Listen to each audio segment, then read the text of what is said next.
ఒక మాట దానికి యాక్షన్ బట్టి రియాక్షన్ ఉంటుంది. గౌరవం అనేది ఎప్పుడు కూడా ఇచ్చి పుచ్చుకోవాలి. మీరు ఇవ్వలేదు, దాన్ని బట్టి రియాక్షన్ ఉంది. దానికోసం ప్రతి ఒక్కరూ మాట్లాడారు, నేను తప్పనట్లేదు. మీ మహిళా మంత్రి గారిని మీరు అందరూ కూడా మాట్లాడారు, బాగానే ఉంది. మరి ఎక్స్ మినిస్టర్ అయిన మా రోజమ్మ గారి మీదో, విడుదల రజనీ గారి మీదో, మరి విజయమ్మ అన్నారని చెప్పి వాళ్ళ నాన్న వీళ్ళ నాన్నకేమవుతారని మాట్లాడినటువంటి మినిస్టర్ గారి మీద ఎవరి మీద కూడా ఎలాంటి యాక్షన్ తీసుకోవట్లేదు సరికదా.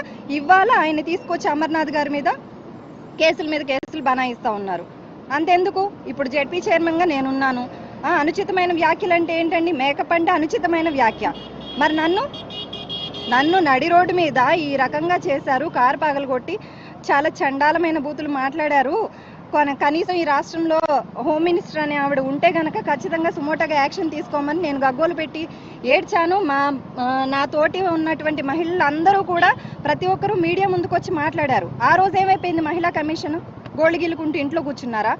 నిజంగా మహిళా కమిషను మహిళలకు భద్రత ఇస్తుంది అనేది నిజమైతే ఖచ్చితంగా వీళ్ళందరి మీద కూడా యాక్షన్ తీసుకోండి, వాళ్ళందరినీ తీసుకొచ్చి కూర్చోబెట్టండి. అంతేగాని ఇలాంటి పనులు కాదు.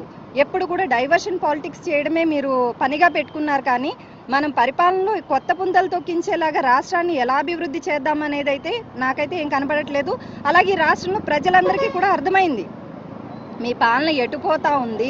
రెడ్ బుక్ రాజ్యాంగం అమలవుతుందా లేదా అంబేద్కర్ గారి రాజ్యాంగం మొదలవుతా ఉందా అనేది ప్రతి ఒక్కరూ గమనిస్తూ ఉంది. అందుకనే మీ అందరికీ కూడా బుద్ధి చెప్పే రోజులు ముందే ఉన్నాయి.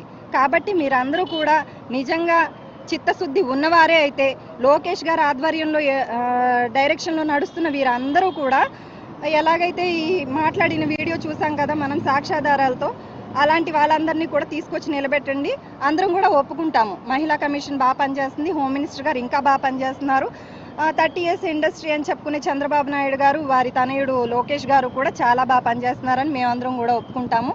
దయచేసి ఈ పాలనకి చరమగీతం పాడి అందరినీ కూడా శాంతి భద్రతల్ని సమాయత్తంగా చేయమని చెప్పి మనస్ఫూర్తిగా కోరుకుంటూ అందరినీ కూడా రిక్వెస్ట్ చేస్తూ ఉన్నాము.